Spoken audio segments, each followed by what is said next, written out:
Hello again. I hope you enjoyed the first part of our podcast about the Indian Act. Today, you're going to listen to the second part of the Indian Act, which is almost 20 minutes long for the podcast, but it's well worth it.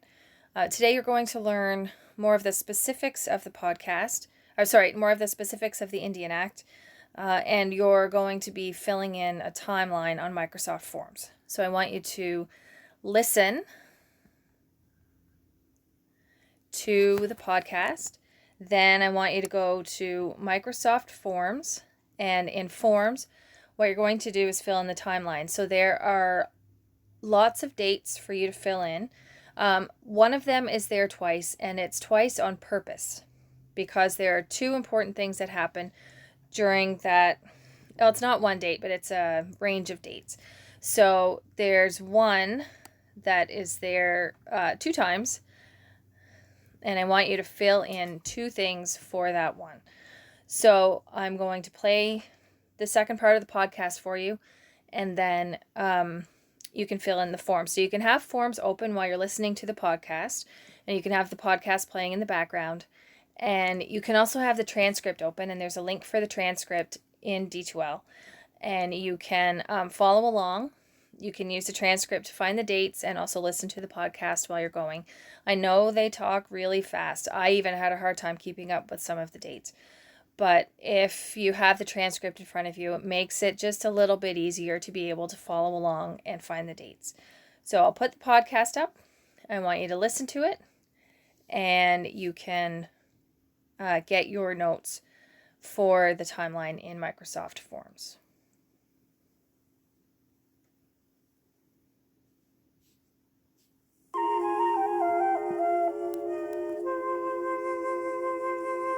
So in 1830, the Indian Department was transferred over to the civilian governors of both Lower and Upper Canada, which essentially today is Quebec and Ontario. Right.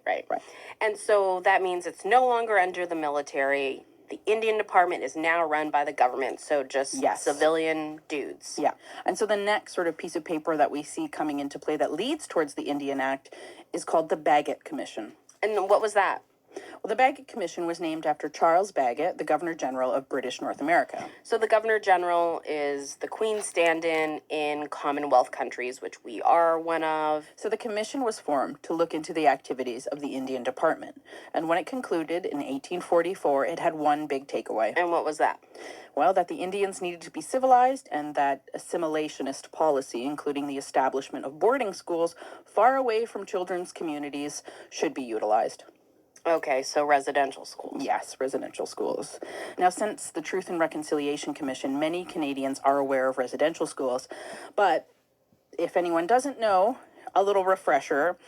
Residential schools were set up by the Canadian government and administered by churches to assimilate Indigenous children into the Western idea of society. In these schools, children were forbidden to speak their language, practice their culture, or even see their siblings, who were sometimes even in the same school. Right. There was rampant sexual and physical and emotional abuse, and a lot of the horrors that happen there are still being uncovered today. Mm-hmm.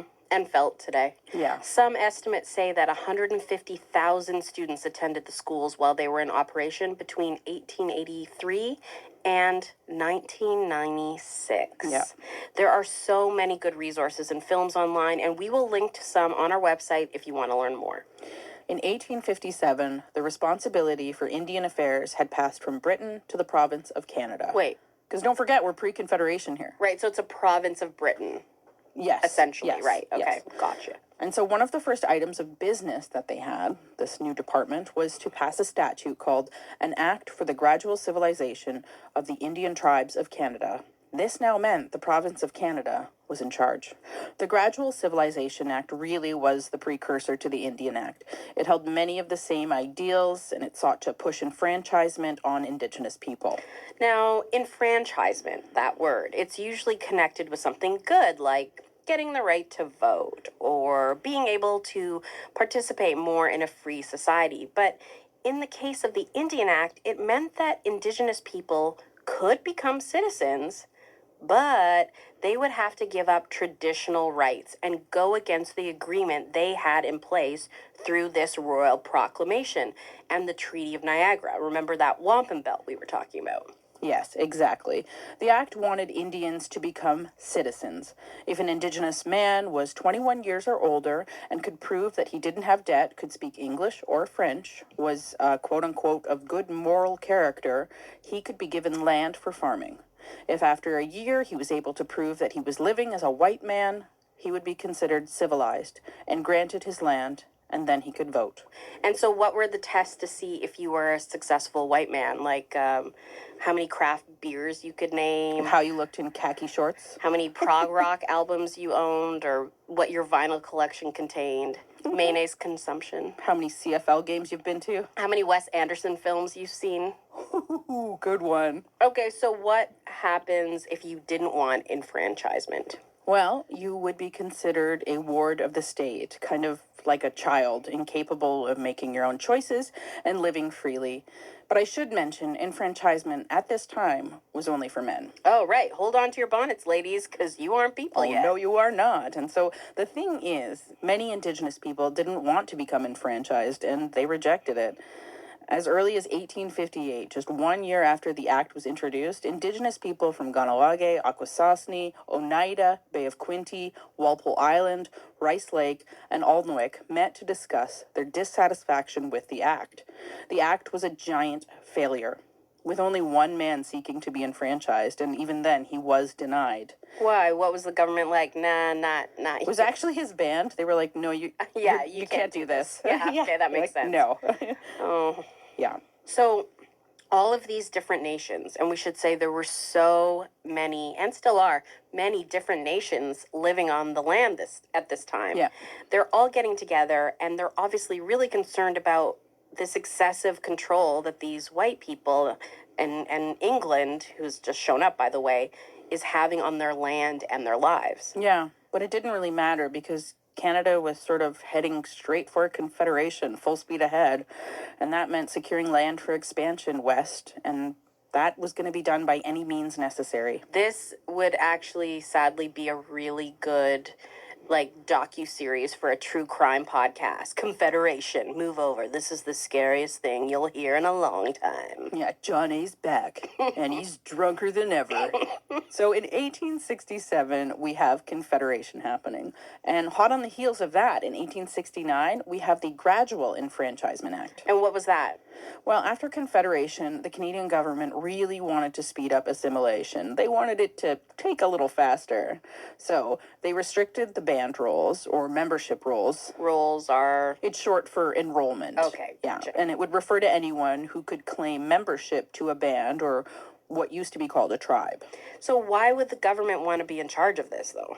Well, it would make them in control of who was First Nations. And if your goal is to assimilate, then you would want to know when you had completed your task, when the Indians were all gone. You would want Indigenous people to be traceable in a way. The government really pushed enfranchisement. The amendments to the Indian Act were made in an attempt to force people to become enfranchised. If you wanted to be a clergyman, if you wanted to vote, if you wanted to attend post-secondary or join the army, you had to give up your status. You couldn't be an Indian. And if you were an Indigenous veteran and you wanted to receive benefits for your service, then you would have to become enfranchised. You would have to give up your identity. That's deeply disturbing. So the act really started to play with this idea of blood quantum. Okay, so what's blood quantum? Blood quantum is a weird way of measuring how much Indian blood you have. It's incredibly complicated and deeply messed up. It, to me, sounds a lot like, I mean, through the history of slavery and black chattel slavery, that's a big thing as well, right? Like the one drop rule. If you have one drop of black blood, then you can be chattel, you can be a slave. You know, that was the whole thing. Yeah, absolutely. And so what blood quantum would do is if you had 1/4 Indian blood, then you could be on the membership rolls and you could have status. Okay, so status gets you on the roll. Yes, correct. And so this idea that the Canadian government could now determine who an Indigenous person was and who was not is this is when things Really start to get really messed weird. up. That's ooh. Yeah, the act also worked to replace indigenous forms of governance that had been in place for thousands and thousands of years. And what they did is they instead enforced a Eurocentric idea of elected band councils. Okay. Yeah, in my community, we had clan mothers. And so a clan mother, they're sort of in charge. They're in charge of the whole deal. Right. And that means they're in charge of the chief. And so if a chief does something out of step with what the community wants, he can be dehorned. That's what it's called. And what it would mean is we wear these traditional hats called gaswentas. And if you were the chief, you would have horns on your gaswenta. And so what would happen is the clan mothers would dehorn you. So they would take your gaswenta away from you. Right. Okay. But they really called all the shots. Our society, like many indigenous societies, were matrilineal societies. And so when the Indian Act was coming into play, it disrupted all of these systems. And so really we didn't know what to do. We really were starting, it was like, just being thrown into the deep end of the pool without knowing how to swim with this new sort of elected band council system that was put in place. Right. Also, non-Indigenous women who wanted to marry Indigenous men, they could get status. So if you were a white woman and you married an Indigenous man, you would become Indigenous. Okay. But it didn't work the other way around. So an Indigenous woman who married a white man would lose her status. Right. So it was deeply sexist as well. Deeply sexist, deeply sexist. And the people who lost out the most were Indigenous women. yes. Uh-huh.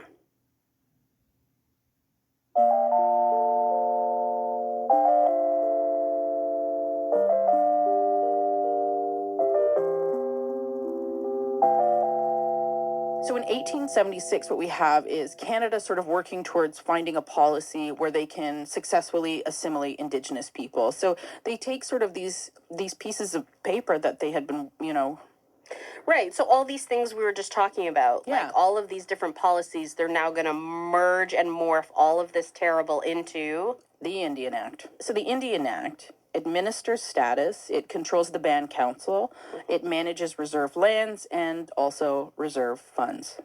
so basically everything. Yes, basically everything. And while the act has been amended a number of times, most notably in 1951 and 1982, it remains much the same as it did in 1876. I mean, it even has the same name. Oh, wait, and wasn't it in 1951 when amendments to the Indian Act gave provinces jurisdiction over Indigenous child welfare? Like Yes, that's when they yeah. said individually, Alberta, you handle your thing. Yeah. Saskatchewan, you do you. That whole thing happened. Which lays the foundation for the 60s Scoop, which is a whole other story, which was told really well by the award-winning CBC podcast, Finding Cleo. And so this piece of policy attempts and continues to attempt to govern how hundreds of nations live across the land and how they live on their land. Nations with varied traditions, governance systems, worldviews. All under one paternalistic piece of paper that wasn't written with any of the Indigenous nations that it would affect in mind. No, absolutely. And there is some consultation, but it always feels very rushed. It feels, it doesn't really feel like consultation a lot when the amendments are happening. A lot of people don't know about it. Yeah, so it is a problem. So you mean when the government of Canada decides that they're going to change a piece of the Indian Act, it feels rushed. It always feels like it's not communicative and Yes. that right. Yes. I wanted to speak with Gonadio Horn. She is a Mohawk woman who has a complicated relationship with the Indian Act, much like most Indigenous women. She's also the host and creator of the Coffee with My Ma podcast. When I say the words Indian Act to you, what comes to mind? Suffocation, Indian agent, unfair, assimilation, status number. Those are the words that come to me off the top of my head, basically. I'm a registered Indian. How messed up is that? That's so messed up, you know? Yeah, you're like an animal that's been tagged, right? Totally, yeah. And that's just so against it's just not our ways, you know? Like, our ways is like you have a clan, you're given a name, you know, you're from, that's what makes you, like, you know, you identify as an Ungwehua person through how you were raised and not because you were given a number, you know? Yeah, yeah. And it's such a weird thing because, like, Like if you don't have one, like if you don't have a status card, that can be like like for me, because I'm so fair, like that's always been like a proof thing. Yeah, yeah. Like just open It's up my so wallet stupid. and be Yeah, like, I know. look, see? And then you find yourself doing these things like opening up your wallet and showing somebody your status card.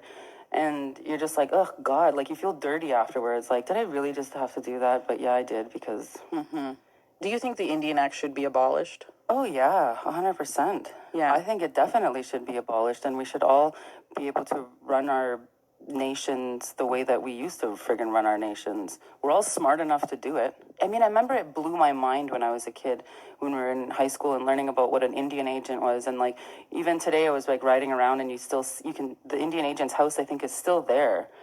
I mean, it's something else now, but I was like, really? There was like one guy who like, he had to approve everything. Like, Yeah. because we're all a bunch of idiots or something? Like, ugh, it's just so demeaning. And if we You know? played by their rules, you could get certain benefits, right? Like if you played Yeah. by the Indian agent's rules, your kids could possibly avoid going to residential school. Totally, Or you yeah. could be allowed off the reserve. Yeah, Like, yeah. Do you think that the Indian Act has impacted you? And if yes, how so? I'm assuming it's a yes, but Oh yeah, 100%. I remember going to get my new card and it was like, having to fill out all this stuff and having to go and get the picture taken and having to send it in and then waiting and then getting this card and then getting the sticker on it says like, call this number to activate your status. I'm like, this is so messed up. Like, for real? Like, then I was like, no, I'm Indian. Like, you're like Super Mario leveling up. yeah, exactly. Congratulations, you've moved on to level 2 Indian status.